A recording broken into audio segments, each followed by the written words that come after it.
சரச்சந்திரா பூமியை கழுத்தை பிடிச்சி வெளியில தள்ளிட்டு இனிமே இந்த வீட்டு பக்கமே நீ எட்டி பார்க்கக்கூடாதுன்னு கோவமா சொல்றாரு.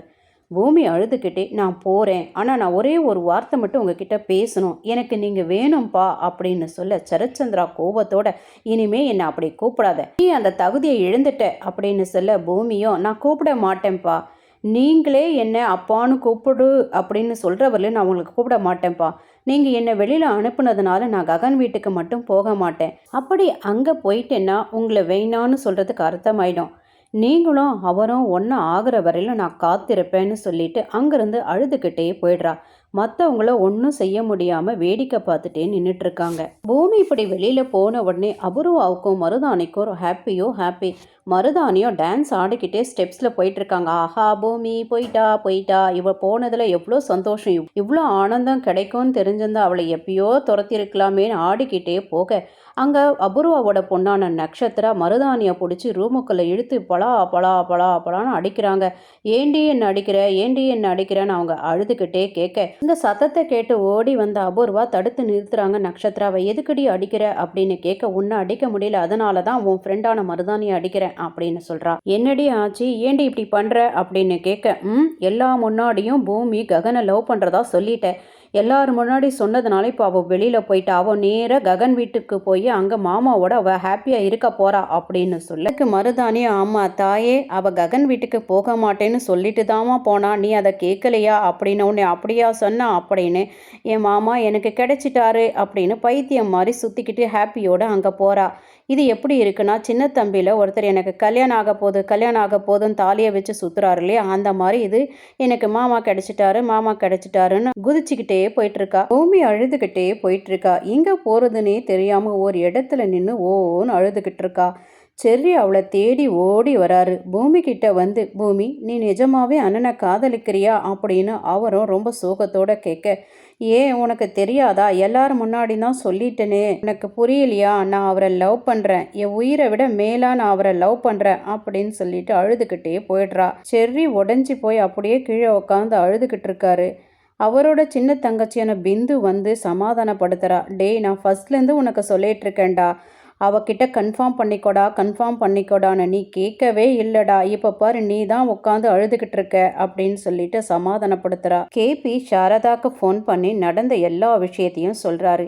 ககனை அனுப்பி எப்படியாவது பூமியை தேடி கண்டுபிடி அப்படின்னு சொல்கிறாரு. ககன் ஆஃபீஸ் முடிச்சு வீட்டுக்கு வர்றாரு. உடனே சாரதா ககன் கிட்ட, ககன் நீ போய் பூமியை தேடி கண்டுபிடிச்சு நம்ம வீட்டுக்கு கூட்டிட்டு வாடா அப்படின்னு சொல்ல, பூமியா, அவள் நிம்மதியாக அந்த சரச்சந்திரா வீட்டில் இருப்பா, நான் எதுக்கு அவளை போய் தேடி கண்டுபிடிக்கணும், என்ன ஆச்சு அப்படின்னு கேட்க, அவங்க அவளை வீட்டை விட்டு வெளில அனுப்பிட்டாங்களாண்டா, அதாவது அவள் உன் ஆஃபீஸில் வேலை செய்கிறது அவங்க எல்லாருக்கும் தெரிஞ்சு போச்சான், அவள் உன்னை காதலிக்கிறதா அவங்க எல்லாருமே நினச்சிக்கிட்டு அவளை வீட்டை விட்டு வெளில அனுப்பிட்டாங்களாண்டா. ஆனால் அதுக்கு பூமி என்ன சொல்லியிருக்கா தெரியுமா, எனக்கு புருஷனாக வரணும்னா அது ககனை தவிர வேறு யாரும் இருக்க முடியாது, எனக்கு ககன் மட்டும்தான் புருஷனாக வரணும்னு கேட்டாளாண்டா அப்படின்னு சொன்ன உடனே ககனுக்கு பயங்கர ஷாக்கு. ஆனாலும் ரொம்ப கொஞ்சம் சந்தோஷம் மனசுக்குள்ளே, இப்படியா சொன்னான்ட்டு. அவள் உன்னை லவ் பண்ணுறா இல்லையா, அதனால் அவள் இப்போ மானசீகமாகவே உன் பொண்டாட்டி ஆயிட்டாடா, அதனால் நீ அவளை சமாதானப்படுத்தி கூட்டிட்டு வாடா வீட்டுக்கு அப்படின்னு சாரதா சொல்ல, ககனோ சரிம்மா, கண்டிப்பாக எப்படியாவது அதை தேடி கண்டுபிடிச்சி நான் வீட்டுக்கு கொண்டு வரேம்மா அப்படின்னு அங்கிருந்து கிளம்புறாரு. ககன் போகிற வழியில் இந்த தரணிக்கு ஃபோன் பண்ணி கேட்குறாரு, என்ன ஆச்சு, சரச்சந்திரா வீட்டிலேருந்து பூமி வெளியில் போயிட்டாலுமே உனக்கு தெரியுமா அப்படின்னு கேட்க, எனக்கு தெரியும் அப்படின்னு சொல்கிறா.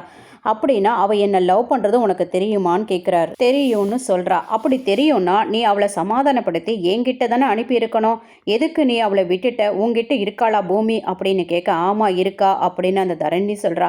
அவளை சமாதானப்படுத்தி என்கிட்ட அனுப்பிவிடு அப்படின்னு கேட்க, அந்த தரணியாக இருக்கிற பூமி சொல்கிறா, அவளை என்னால் சமாதானப்படுத்த முடியாது, ஏன்னா அந்த சரச்சந்திராவை சொந்த அப்பாவாகவே அவன் நினைக்கிறா, நீங்கள் ரெண்டு பேருமே சமாதானமாக போனால் மட்டும்தான் அவள் திரும்பி வருவான்னு சொல்லிட்டு கட் பண்ணிடுறா இந்த பூமியான தரணி. வம்சி நடு ரோட்ல தன் எக்ஸ் லவர் கிட்ட ஆர்கியூ பண்ணிட்டு இருக்காரு. அந்த பொண்ணு, நான் உன்னால பிரெக்னென்ட் ஆயிருக்க, எனக்கு ஒரு நியாயம் சொல்லு, அப்படி இல்லைன்னா நான் போலீஸ் ஸ்டேஷன் போவேன் அப்படின்னு சொல்லிட்டு இருக்கிறத சரச்சந்திரா கேட்டுறாரு. சரச்சந்திரா கோவத்தோட வந்து பலா பலான்னு கன்னத்துல விட்டு, நாளை காலையில இந்துவோட வீட்டுக்கு வர, உங்க ரெண்டு பேருக்குமே டைவர்ஸ் வாங்கிட்டு அவளுக்கு ஒரு நல்ல வாழ்க்கையை நான் பார்த்து தர போறேன்னு சொல்ல, நான் திருந்திட்டேங்க, கல்யாணத்துக்கு முன்னாடி வேணா அப்படி இப்படி இருந்திருக்கலாம், நான் இப்ப சுத்தமா திருந்திட்டேன் அப்படின்னு கெஞ்சுறாரு. முடியாதுன்னு சொல்லிட்டு போயிடுறாரு. பண்ணிடுறாரு சரத்சந்திரா.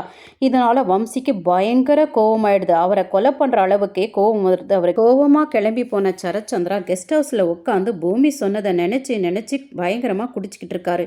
இன்னொரு பக்கம் பூமி ரொம்ப டயர்ட் ஆயிட்டு ஒரு பார்க்ல உட்காந்து அழுதுகிட்டே இருக்கா. ககன் எல்லா இடத்துலயும் பூமியை தேடிட்டு அதே பார்க்குக்கு வராரு. அங்க வந்துட்டு தரணிக்கு ஃபோன் பண்றாரு. அவ எடுக்கிறா. எடுத்துட்டு எத்தனை முறை உங்களுக்கு சொல்றது, இனிமே எனக்கு கால் பண்ணாதீங்க, அவ உங்ககிட்ட வரமாட்டா அப்படின்னு சொல்லிட்டு ஃபோனை கட் பண்ணிடுறா. உடனே ககனுக்கோ இந்த வாய்ஸ் பக்கத்துல இருந்து தான் கேட்குதுன்றத கண்டுபிடிச்சிடுறாரு. அதுக்கப்புறம் இப்படி அப்படி தேடி பார்த்தா அந்த பொண்ணு அந்த இடத்துல உட்காந்து அழுதுட்டு இருக்கிறத பார்த்துடுறாரு. அவளை பார்த்த உடனே எல்லாத்தையும் ரீகால் பண்ணுறாரு. அதாவது தரணியா அவள் சொன்ன எல்லா வார்த்தையும் ரீகால் பண்ணுறாரு. அப்படியே கொஞ்சம் கொஞ்சமாக அவன் முன்னாடி போய் நின்றுக்கிட்டே கால் பண்ணுறாரு. அவள் கீழே குனிஞ்சிக்கிட்டு அழுதுகிட்டே இருக்கா. உடனே ஃபோனை எடுத்து உங்களுக்கு எத்தனை முறை சொல்கிறது புரியாது அவங்களுக்கே அப்படின்னு சொல்லிட்டு இருக்கும்போதே ஆப்போசிட்டில் ககன் நிற்கிறத பார்த்துடுறா. ககனை பார்த்த உடனே எந்திரிச்சு நின்று எமோஷ்னலாக நிற்கிறா. உன்னை காதலிச்ச ககன் டிப்ரெஷனுக்கு போகக்கூடாதுன்றதுக்காக நீ தரணியாக வேஷம் போட்டிருக்க. உன் கண்ணு முன்னாடியே நான் எப்போவும் இருக்கணுன்றதுக்காக என்கிட்ட வேலை வேணும்னு ஒரு வேஷம் போட்டிருக்க. அப்பப்போ தரணி பேசுகிற மாதிரி ஒரு எமோஷ்னலான பிளாக்மெயில். பூமி, நீ என்னை லவ் பண்ணுறது அந்த பர்த்டே பார்ட்டிலேயே எனக்கு பாதி புரிஞ்சு போச்சு. மீதி இருந்த டவுட்டையும் பிக்னிக்கில் எனக்கு முழுசாக புரிஞ்சு போச்சு அப்படின்னு ககன் எமோஷ்னலாக பேச பேச பூமி ஓடி வந்து கட்டிப்பிடிச்சுக்கிறா ககனை. ககன் ஐ லவ் யூ சொல்கிறாரு. உனக்காக பைத்தியமாக நான் சுற்றிட்டு இருந்தேனே, நீ எப்படி இவ்வளோ காதலையும் மறைச்சிக்கிட்டு அந்த சரத்சந்திராக்காக இப்படி பண்ண? யார் அந்த சரத்சந்திரா? உனக்கு அப்படி உண்மையான அப்பாவாக இருந்தால் நீ பண்ணுறதுக்கு ஒரு அர்த்தம் இருக்குது. எதுக்காக அப்படி பண்ண அப்படின்னு ககன் கேட்க, அதை மட்டும் கேட்காதீங்க. நீங்கள் நம்புறீங்க தானே நான் உங்களை லவ் பண்ணுறதே? நீங்கன்னா எனக்கு உயிர். டைம் வந்தால் எல்லாமே உங்களுக்கு புரியுங்க அப்படின்னு சொல்கிறா. சரி விடு, நம்ம இப்போ வீட்டுக்கு போகலாம் வா அப்படின்னு ககன் கூப்பிட, இல்லை இல்லை நான் வரமாட்டேன்னு சொல்கிறா. காதலியை இப்படி விட்டுட்டு எவனும் போக மாட்டான். இப்படி கூப்பிட்டா நீ வரமாட்ட அப்படின்ட்டு தூக்கிட்டே கார்கிட்ட போகிறாரு.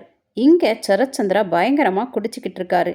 அபூர்வா நிறைய முறை ஃபோன் பண்ணி பண்ணி பார்க்குறாங்க, எடுக்கவே மாட்டேங்கிறாரு. இதோட இந்த எபிசோடு முடிச்சிருக்காங்க.